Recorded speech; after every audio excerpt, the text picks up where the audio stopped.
আমরা তো মা দুর্গাকে বলি শক্তি না,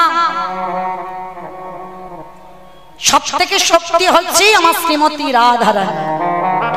আর রাধারানীর থেকে এই দুর্গা, কালী, লক্ষ্মী, সরস্বতী এদের সব উৎপত্তি। সব থেকে শক্তি হলো আমার রাধারানী। আর এই জগতে যত প্রকৃতি আছে সবই আমার রাধারানীর অংশভূতা। তাই নারী হলেন রাধারানীর অংশভূতা, শক্তির অংশভূতা। এই নারীরা দুর্বল নয়, এরা যদি মনে করে পৃথিবীটাকে লয় প্রলয় করে দিতে পারে। কারণ যেদিন অসুরীদের অত্যাচারে দেবতারা স্বর্গ ছাড়ে, সেদিন দশভুজা দুর্গা যদি 10 হাতে না অসুরী নিধন করত, তাহলে বাবা দেবতারা যেত কোথায়? এই নারী কেউ যদি মনে করে শুধু ভোগের সম্পদ না, এরা ভোগ নয়, নারী সাধনার, নারী আরাধনার, নারী ভজনার। দেখেন সেই বিল্লমঙ্গল একজন পতিতার চরণ ভজন করে পেয়ে গেল না গোবিন্দ চরণ। চণ্ডী ঠাকুর রানী রজকিনীর চরণ ভজন করে পেয়ে গেল গোবিন্দ চরণ। জয়দেব গোস্বামী মা পদ্মাবতীর চরণ সেবা করে পেয়ে গেল রাধা মাধবের চরণ। ভুরি ভুরি প্রমাণ হয়ে গেল। তাহলে নারী ভোগের নয়, নারী সাধনা করতে হয়, নারীর চরণ ধরে আরাধনা করতে হয়, তাহলেই তুমি অচিরে কৃষ্ণ পেয়ে যাবে। কারণ আমরা সবাই, প্রত্যেকে যত প্রকৃতি আছে, আমার রাধারানীর শক্তি আমরা। তো আজকে লক্ষ্য করে দেখেন, এই যেদিন তোমার এই জিহ্বার প্রতি কোনো লালসা থাকবে না, সেদিন জানবে তোমার জিহ্বার বৈরাগ্য হয়ে গেল। কর্ণ আজে বাজে কথা শুনবে না, কোথায় ভাগবত হচ্ছে, কোথায় হরি কথা হচ্ছে, কোথায় পাঠ হচ্ছে, সেই দিকে কান ধাবিত হবে। তাহলেই জানবে তোমার কানের বৈরাগ্য হয়ে গেল। যেদিন চোখ শুধু গোবিন্দ চরণ, সাধুগুরু বৈষ্ণব ছাড়া আর কিছু দেখবে না, ভক্ত চরণ ছাড়া আর কিছু দেখবে না, সেদিন জানবে তোমার চোখের বৈরাগ্য হয়ে গেল। যেদিন তোমাকে কে নারী পরশ করলো না, পুরুষ পরশ করলো, তুমি তোমার মধ্যে কোনো অনুভূতি হবে না, সেদিন জানবে তোমার দেহের বৈরাগ্য হয়ে গেল। আর যেদিন তোমার মন সব চিন্তা থেকে দূরীভূত, সব শুধু একটাই চিন্তা, আমি কি তারে পাবো না, যেটা আজকে রঘুনাথের এসেছে জন্ম থেকে, তার একটাই কথা, আমি কি তারে পাবো না। এই যে রঘুনাথ, এর এসেছিল বাবা ছোটবেলা থেকে। আর যেদিন এই আজকের দিনটার চিন্তা আজকের করো, কালকের কি খাবো, কালকের কি হবে, ওই চিন্তা করবে না। ওই চিন্তা নিলে তোমার জীবনে বৈরাগ্য ভাব আসবে। আজকের চিন্তা তুমি আজকের করবে, তাহলে দেখবে বাবা তোমার মনেরও বৈরাগ্য হয়ে গেল। তাহলে এইভাবে যদি চলতে পারো, তোমার সংসারে থেকে তোমার অনাসক্তি আসবে, আর তাহলেই তোমার অচিরে কৃষ্ণ প্রাপ্তি হয়ে যাবে। তো এই যে রঘুনাথ, এই রঘুনাথের চরিত্র আজকে আমরা শ্রবণ করব। এই রঘুনাথের বাড়ি ছিল হুগলি জেলায় আদি সপ্তগ্রাম। আদি সপ্তগ্রাম। বাবা ছিল গোবর্ধন দাস, আর মা ছিল, মায়ের নামটা পাওয়া যায়নি মা এখনো। আর জ্যাঠামশাই ছিল হিরণ্য দাস। এদের দুই ভাই, এই গোবর্ধন আর হিরণ্য, এদের দুই ভাইয়ের এমনই চরিত্র ছিল, যেমন রামের কথা বললে যেমন লক্ষণের কথা আপনি থেকে এসে যায়, ঠিক সেই রকম গোবর্ধনের কথা বললে হিরণ্যের কথা এসে যায়, আর হিরণ্যের কথা বললে গোবর্ধনের কথা এসে যায়। মানে দুই ভাই, এদের ছুটিটা এমনই ছিল মা, কোনো জায়গা জমি মাপামাপি নয়, মারামারি নয়, লাঠালাঠি নয়, কাটাকাটি নয় আমাদের মতো। মানে যেখানে যা কিছু করতো দুই ভাই। কিন্তু জানো মা, এদের অতুল সম্পত্তি ছিল, কিন্তু এদের জীবনে একটাই কষ্ট ছিল। কি কষ্ট বলো তো? পৃথিবীতে যদি মা কোনো নারী সব সুখ থাকে, সোনা দানা টাকা পয়সার কিছু অভাব নাই, কিন্তু বাবা যদি তোমার মা বলা সন্তান এই বংশে না থাকে, মা মৃত্যুর আগের দিন পর্যন্ত কাঁদে। তো গোবর্ধন দাস আর হিরণ্য দাস দুই ভাই মনে মনে চিন্তা করলো যে আমার এত সম্পত্তি দেখভাল করবে কে? আমার বংশে তো কারোর দরকার। তার জন্য এক জায়গায় গিয়ে মানত করেছিল। ও মায়েরা, আপনাদের আমি বলে যাই, সন্তান যদি চাও কোথাও নয় এক জায়গায় চলে যাবে।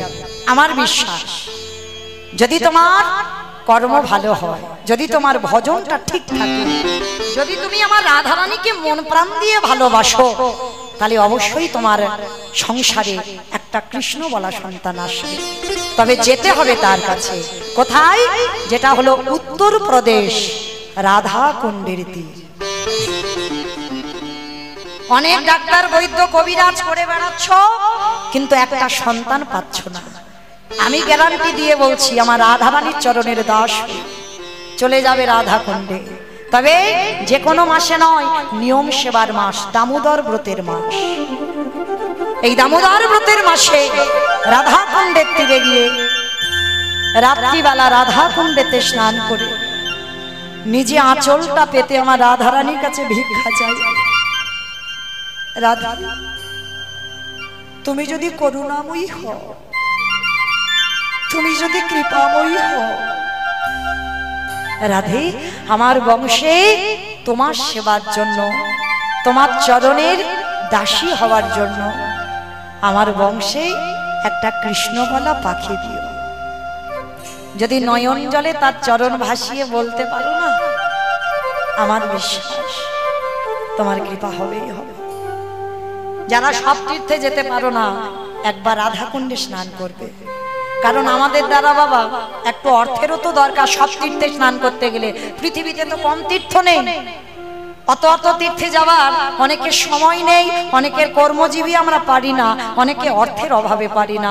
কিন্তু একটা জায়গায় গিয়ে যদি স্নান করো, সব তীর্থ ওই একটা জায়গায় পাওয়া যায়, যেটা রাধা কুণ্ডের তীর। বাবা, এসব অনেক কাহিনী আছে, এ কাহিনী বলতে গেলে শেষ হবে না। আমার 9:30 পর্যন্ত আয়ু আছে।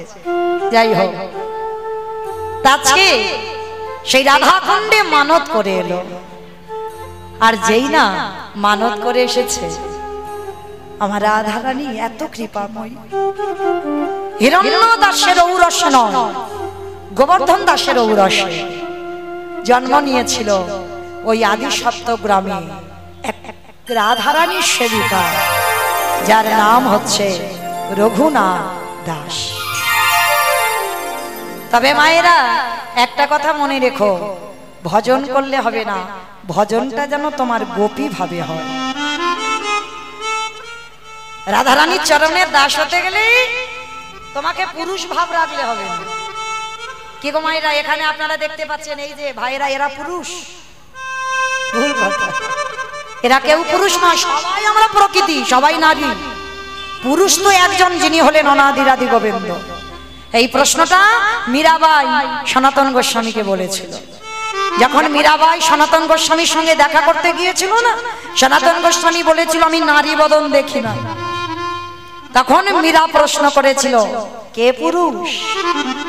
পুরুষ তো আমার একজন, তিনি হলেন আমার বৃন্দাবন চাঁদ, যিনি হলেন আমার ব্রজেন্দ্র নন্দন কৃষ্ণ।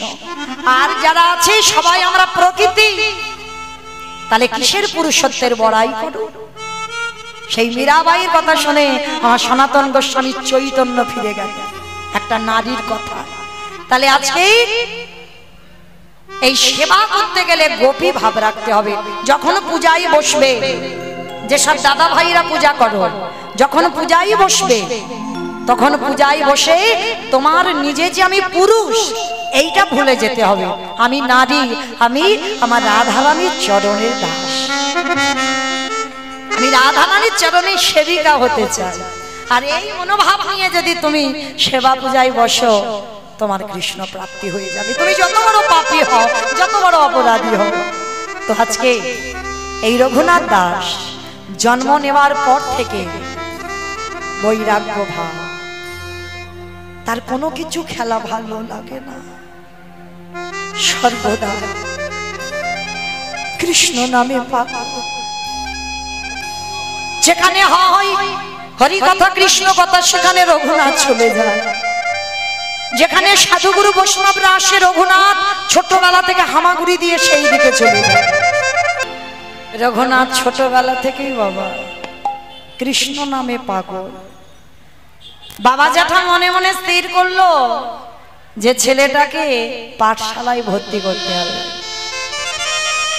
আমাইরা এই জায়গাটা একটু মন দিয়ে শোনেন, হরি বল। ছেলেটাকে পাঠশালায় ভর্তি করতে হবে, ভর্তিও করলো, যার নাম হচ্ছে বলদেব আচার্য। আর বলদেব আচার্যের কাছে যেই না রঘুনাথকে নিয়ে গেছে, বলদেব আচার্য রেগে গেছে, অসম্ভব, বড় লোকের ছেলেরা একটু খামখেয়ালি হয়। কি মাইরা ভুল বললাম? ওদের একটু জেদ বেশি হয়, যখন যেটা চাইবে সেটাই দিতে হবে। কিন্তু গরিবের ঘরের ছেলেদের বাবা এটা হয় না, বড় লোকের ছেলেদের একটু জেদ হয়, কারণ তাদের তো কোনো কিছু অভাব নেই। ছেলে যখন যেটা চায় তখন বায়না পূরণ করে দেয়। আজকের বলদেব আচার্য বলে বলেন, অসম্ভব, তোমার রঘুনাথকে আমি আশ্রয় দিতে পারবো না, কারণ ও খামখেয়ালি ছেলে। গোবর্ধন আর হিরণ্য বলছে, গুরুদেব আপনি জানেন না, আপনি চেনেন না আমার রঘুনাথকে। দুটো দিন ওকে দেখে, আর দুটো দিনে আমার রঘুনাথ যদি কোনো অন্যায় করে তাহলে আমার রঘুনাথকে বের করে দেবেন, কিন্তু আমার রঘুনাথ অন্যায় করতেই পারে না। কমাইরা রেখে গেল ছেলেটাকে, আর ছেলেটাকে যখনই রেখে গেল না, তখন করার পড়াশোনা বলতে ভাগবত। গুরুদেব ভাগবত পড়তে বসেছে, অন্যান্য পড়ুয়ারা আশ্রমে যত ছেলেরা ছিল সব বসে আছে। আর ওমাইরা কেউ 5 বছর, কেউ 6 বছর, কেউ 7 বছর, তারা কিছু ভাগবতের বোঝে। গুরুদেব পাঠ করছে, সবাই বসে আছে, গল্প করছে, কত হাসি ঠাট্টা করছে, কত অন্য মনস্ক। কিন্তু রঘুনাথ সবার সামনে বসে আছে। গুরুদেব ভাগবত পড়ছে, অন্যান্যরা যারা পড়ুয়া ছিল বাবা, তারা কিছুক্ষণ পরে উঠে সব খেলতে চলে গেছে। আর রঘুনাথ সামনে বসে বসে অঝর নয়নে কাঁদছে।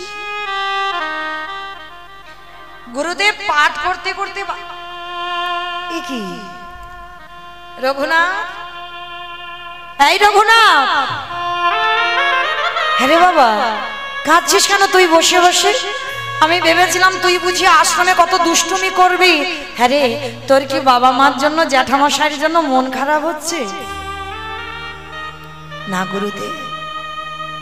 তাহলে কি তোর খিদে পেয়েছে তুই বলতে পারছিস না? না গুরুদেব। তাহলে আজকে তুই কাঁদছিস কেন? ওই যে গুরুদেব আপনি পাঠ করছেন। হ্যাঁ রে, তুই এইটুকু বয়সে আমি ভাগবতের এই কঠিন কঠিন শ্লোক পাঠ করছি, তুই বুঝতে পারছিস না? গুরুদেব আমি কিছু বুঝতে পারছি না। তাহলে তুই কাঁদছিস কেন? গুরুদেব আমি কাঁদছি একটা কারণে, আমি কি তারে পাবো না? বলো না গুরুদেব, আমি কি তারে পাবো না? হ্যাঁ রে বাবা, তুই কাকে পাওয়ার কথা বলছিস? গুরুদেব আমি কি কোনোদিন কৃষ্ণ পাবো না? চমকে উঠেছে গুরুদেব। এইটুকু ছেলে এইটুকু বয়সে কৃষ্ণ পাবার জন্য কাঁদছে। গুরুদেবের চরণটা জড়িয়ে ধরল 5 বছরের রঘুনাথ। ও গুরুদেব, গুরুদেব বলো না, আমি কি কোনোদিন কৃষ্ণ চরণ পাবো না? তুমি বলে দাও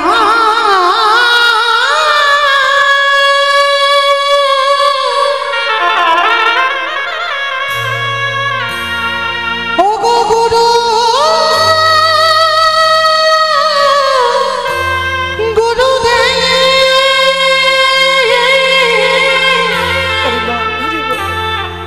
আমি কোথায়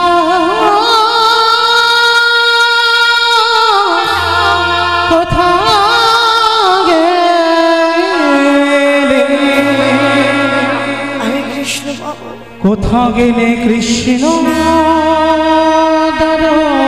দর্শন পাবো। বলদেব আচার্য রঘুনাথকে বুকে জড়িয়ে ধরল।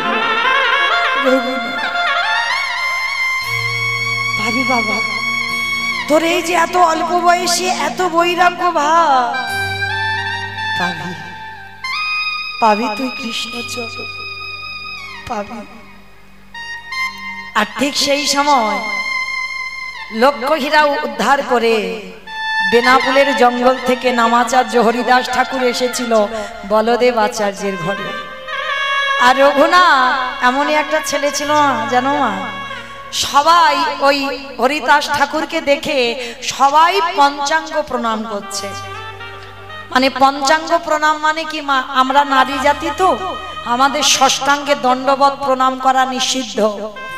আমাদের হাঁটুটা মাটিতে রেখে হাত জোড়ো করে প্রণাম করতে হবে, কিন্তু কোনোদিন মাটিতে যেন কেউ ভুল করে শুয়ে পড়ে প্রণাম করো না, ওইটা পুরুষদের।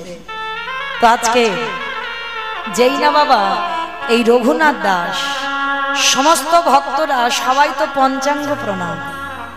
আর আমার রঘুনাথ কি করেছে জানো? রঘুনাথ হরিদাস ঠাকুরকে দেখে ষষ্ঠাঙ্গে দণ্ডবত প্রণাম। আর যেই না দণ্ডবত প্রণাম করেছে, হরিদাস ঠাকুর হাত দুটো তুলে বলছে, আরে ওঠ ওঠ ওঠ। আচ্ছা মা, একটা কথা বলো তো, ভক্ত চিনবে কি করে? এই গলায় তুলসীর মালা দেখলে বলবে ভক্ত, দাদার সঙ্গে তিলক সেবা করা দেখলে বলবে ভক্ত না, এগুলো তোমার আভরণ। যেমন যে কোম্পানির চাকরি করতে গেলে সেই কোম্পানির কাপড় জামা ব্যবহার করতে হয়, আর আমরা কৃষ্ণচরণের দাস যদি হই এই পোশাকগুলো আমাদের ব্যবহার করতে হয়। তাহলে ভক্ত চিনবে কি করে? ভক্তের চোখের দিকে তাকাতে হবে। যার একবার কৃষ্ণ নামে নয়নে বাড়ি ঝরে, একবার কৃষ্ণ নামে যার হৃদয়টা ব্যাকুল হয়ে ওঠে, কৃষ্ণ নাম বলার সঙ্গে সঙ্গে শরীরে একটা কম্পন হয়, তাহলে তুমি জানবে তুমি ভক্ত হওয়ার যোগ্যতা কিঞ্চিত অর্জন করেছো। আর দেখবেন মা, ভক্তদের দেখলে লক্ষ্য করবেন তাদের একটু পাগল পাগল ভাব, বাহ্যিক জগতের পাগল নয়, তারা কৃষ্ণ নামে পাগল হয়।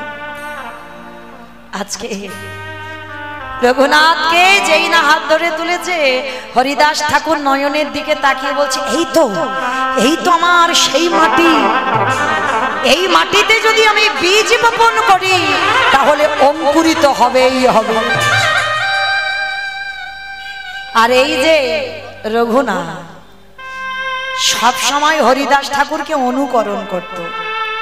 আমার অনুকরণ মানে বোঝো তো, এখন যেমন কীর্তন জগতে হচ্ছে গুরু ধরতে লাগে না বাবা, শুনে শুনে মুখস্থ হয়ে যায়।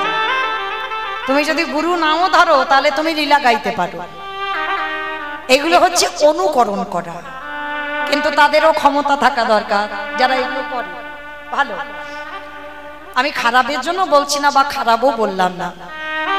তো আজকে এই যে অনুকরণ করা, তা এই রঘুনাথ দাস সর্বক্ষণ হরিদাস ঠাকুরকে অনুকরণ করত।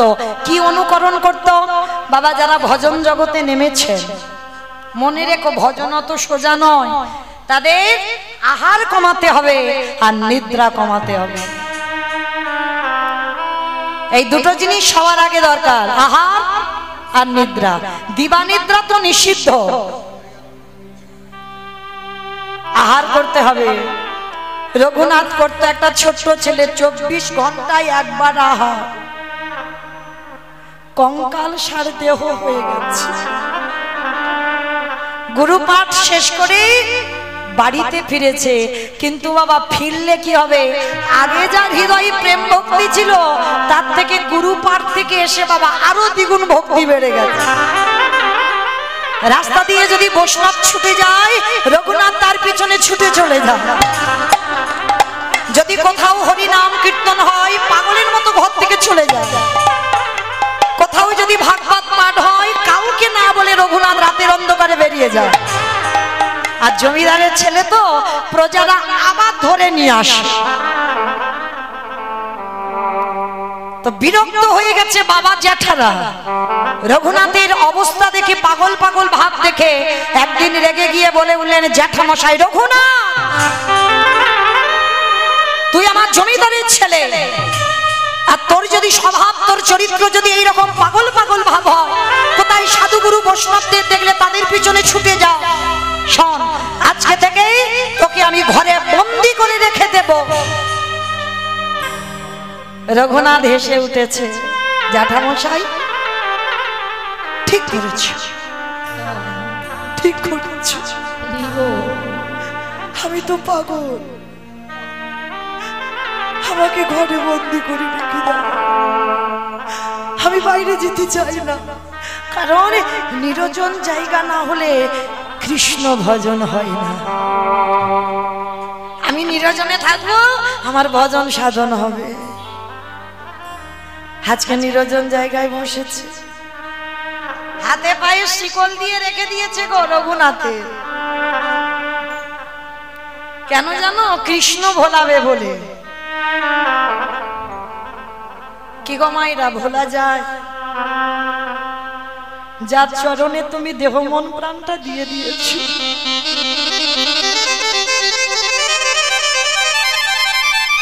পারবে তুমি তাকে ভুলতে? হাজার চেষ্টা করবে, তুমি কোনোদিন তাকে ভুলতে পারবে? কৃষ্ণ হে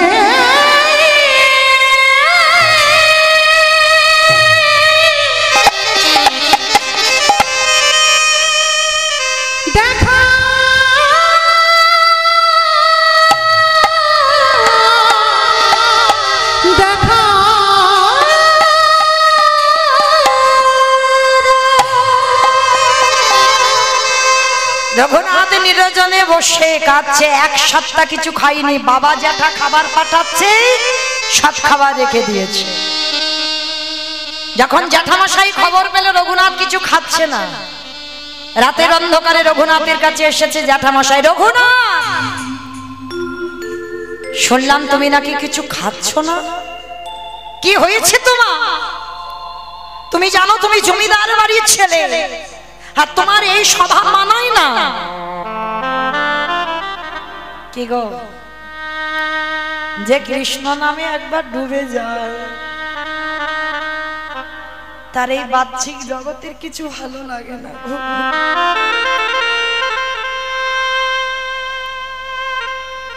তার কোনো কিছুতে মন বসে না। রঘুনাথ এক সপ্তাহ খাইনি তো কঙ্কাল হয়ে গেছে। আর এর আগে তো বাবা 24 ঘন্টায় একবার আহার করে, মানে শুধু গুনে গুনে হাড়গুলো শরীরে রয়েছে। জ্যাঠামশাই দেখে করুণা হলো। রঘুনাথ, হ্যাঁ রে বাবা, বল না বাবা, তুই কার জন্য এত কাঁদিস? আমায় বল বাবা, আমি তোকে এনে দেব। বল তুই কার জন্য কাঁদিস, আমার কাছে বল। জ্যাঠামশাই, আমি যা চাইবো তুমি আমায় দেবে। দেব বাবা, দেব। বল না, কার জন্য তোর মন এত আকুলি বিকুলি করে? না, ওরকম করে বললে হবে না, তুমি আগে ত্রিশত্ব করে বলো, যা চাইবো তাই দেবে।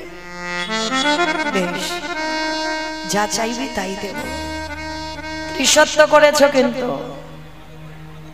তাহলে দেবে কিন্তু। দাও। জ্যাঠামশাই, আমায়রা চাওয়াটা দেখে, আপনারাও তো মা, আমিও একটা মা। এই যে আমার ছেলেটা করতাল বাজাচ্ছে, একটাই মাত্র সন্তান, পারলাম না বাবা এই রঘুনাথের দশা দেখে। চাইছে। জ্যাঠামশাই আমি যা চাইবো তুমি দেবে? দেবো বাবা দেবো, বল কি চাই? তাহলে দাও। কৃষ্ণ এনে দাওয়া আমারে, কৃষ্ণ এনে দাওয়া,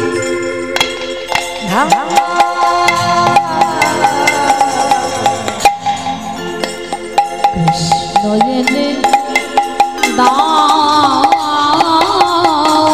আমারে, কৃষ্ণ এনে দাও।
আমার কৃষ্ণ এনে দেবো বাবা দেবো, কথা দিলাম ঠিক কাঁদিস না, আমি কৃষ্ণ এনে দেবো। হঠাৎ গুরুদেব বলদেব আচার্য সংবাদ পেয়েছে ছেলেটা খাওয়া দাওয়া বন্ধ করে দিয়েছে, ছুটে এসেছে শিষ্যের কাছে। রঘুনাথ শোন বাবা, তুই কৃষ্ণ বলে কাঁদছিস কেন? কৃষ্ণ পাবি না। শোন, রাধা কৃষ্ণ এক আত্মা দুই দেহধরি, অনন্য বিলাস রস আস্বাদন করি, এই দুই ভাব এবে চৈতন্য গোসাই, ভাব রস আস্বাদিতে দোহে এ কোঠায়। রাধা কৃষ্ণ দুহু তনু এক হয়ে গৌর হয়ে এসেছে। তুই গৌর বলে কাঁদ, আর গৌর বলে কাঁদরে তুই পেয়ে যাবি গোবিন্দ চরণ। গুরুদেব, তাহলে আজকে থেকে আমি গৌর বলে কাঁদবো? চল, আমি তোকে গৌর দেখাবো। নিয়ে ছুটলো ওই নবদ্বীপ ধাম। আর নদিয়া নবদ্বীপ ধামে গিয়ে খবর পেল নিমাই 24 বছর বয়সে সন্ন্যাস নিয়ে চলে গেছে। যখনই সন্ন্যাস নিয়ে চলে গেছে, আর এদিকে বাবা ফিরে এলো আবার নিজ আজ্ঞায় রঘুনাথ। কিছুদিন পরে তো মহাপ্রভু এসেছিল শান্তিপুরে অদ্বৈত আচার্যের ঘরে। আর যখনই অদ্বৈত আচার্যের ঘরে এসেছে, সংবাদ যখন হিরণ্যদাস আর গোবর্ধন দাস পেয়েছিল, আমার রঘুনাথকে নিয়ে ওই নিমাইয়ের সঙ্গে দেখা করতে গেল। আর দেখা করতে গিয়ে একেবারে রঘুনাথ নিমাইয়ের সামনে দাঁড়িয়ে ষষ্ঠাঙ্গে দণ্ডবত প্রণাম। আমার মহাপ্রভু বলছে, আরে ওঠ ওঠ ওঠ ওঠ। নয়নে নয়নে মিলন হলো।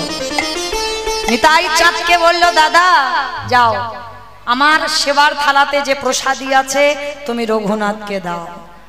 এগো মায়েরা, ভগবানের উচ্ছিষ্ট প্রসাদ পাওয়ার জন্য যোগী মুনি ঋষিরা যুগ যুগ ধরে কাঁদে, তারা পায় না।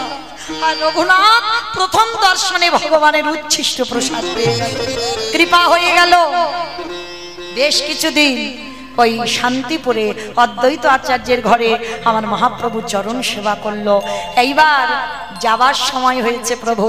আমার মহাপ্রভু বলছে, রঘুনাথ এইবার আমি পুরী ধাম যাত্রা করব। আমি জগন্নাথ ধামে রথযাত্রা, আমি ওখানে যাব। প্রভু আমাকে সঙ্গে করে নিয়ে চল। রঘুনাথ তোমার বাবা আছে, তোমার মা আছে, তোমার জ্যাঠামশাই আছে, তোমার জমিদারি আছে, চাই না, চাই না প্রভু, আমি কাউকে চাই না। এরা আমার কোন বাবা মা? প্রভু কতবার আমার জন্ম হলো, কতবার আমার বাবা হলো, কতবার আমার মা হলো, এরা তো প্রকৃত বাবা মা নয়, আসল পিতা তো তুমি।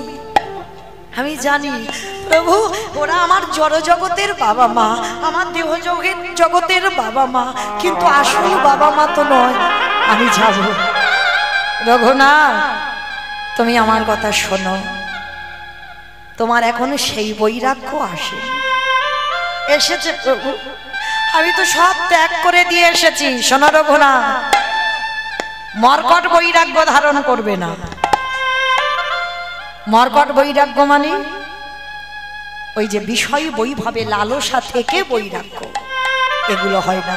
রঘুনাথ কৃপা সময় হলে আমি তোমাকে টেনে আনবো।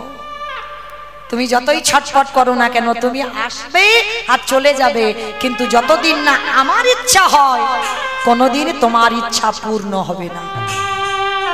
কি গো মায়েরা, তুমি একটা ইচ্ছা করলে যতদিন না ওইটা আমার ভগবানের ইচ্ছা হয়, সেই ইচ্ছা তোমার পূরণ হবে না। হাজার তুমি ইচ্ছা করতে পারো। যেমন কুম্ভকর্ণ ইচ্ছা করেছিল আমার ইন্দ্রত্ব চাই, তখন ভগবান কায়দা করে আমার সরস্বতী বাগবাণীকে ওই যে কুম্ভকর্ণের কণ্ঠে বসিয়ে বলে দিল, ইন্দ্রত্ব নয়, আমি নিদ্রা চাই। কেন? কারণ ওটা আমার ভগবানের ইচ্ছা ছিল না যে কুম্ভকর্ণ ইন্দ্রত্ব দখল করুক। তাহলে মনে রাখতে হবে, মনুষ্য জীবনে যতদিন আমার ভগবানের ইচ্ছা হয় ততদিন তোমার ইচ্ছা পূর্ণ হবে না, আর যেদিন আমার ভগবানের ইচ্ছা হবে সেদিন তোমার ইচ্ছা পূর্ণ হয়ে যাবে। তাই গৌর হরি বল, হরি বল। তো আজকে লক্ষ্য করে দেখেন, রঘুনাথ ফিরে এলো ঘরে, কিন্তু আসবার সময় একটা জায়গায় দাঁড়ালো, যেটা হচ্ছে পানিহাটির মেলা। আর পানিহাটির মেলাতে যেই না দাঁড়িয়েছে, সেখানে সমস্ত ভক্তদের আগমন হয়েছে, সমস্ত ভক্তদের ভিড় জমেছে। আর রঘুনাথ দেখে তো অবাক, এ কি এত ভক্তদের ভিড়, এত ভক্তরা কোথা থেকে এলো? সঙ্গে সঙ্গে রঘুনাথ গিয়ে আমার নিতাই চাঁদের চরণে আশ্রয় নিয়েছে। আর যেই না নিতাই চাঁদের চরণে পড়লো, নিতাই চাঁদ বলে উঠলেন, আরে চোর চোর চোর। মামা কাকে বলছে? বড় লোকের ছেলে রঘুনাথকে বলছে চোর। কেন বলছে চোর? আর অন্যান্য ভক্তরা যারা ছিল তারা তো অবাক হয়ে গেল, ও মা, রঘুনাথের ছেলে, হরি বল, এরা গোবর্ধন দাসের ছেলে, আর এত ভালো ছেলেকে বলছে চোর। কিন্তু কেন চোর বলল? এই জগৎ সংসার মাঝে নিতাই চাঁদের কৃপা যতদিন না হয়, আমার গৌর চাঁদের কৃপা হবে না। আরে রঘুনাথ কি করেছিল? আমার নিতাই চাঁদের কৃপা না পেয়ে আমার সরাসরি গৌর চাঁদের চরণে গেছে, তাই তো সংসারে ফিরে আসতে হলো।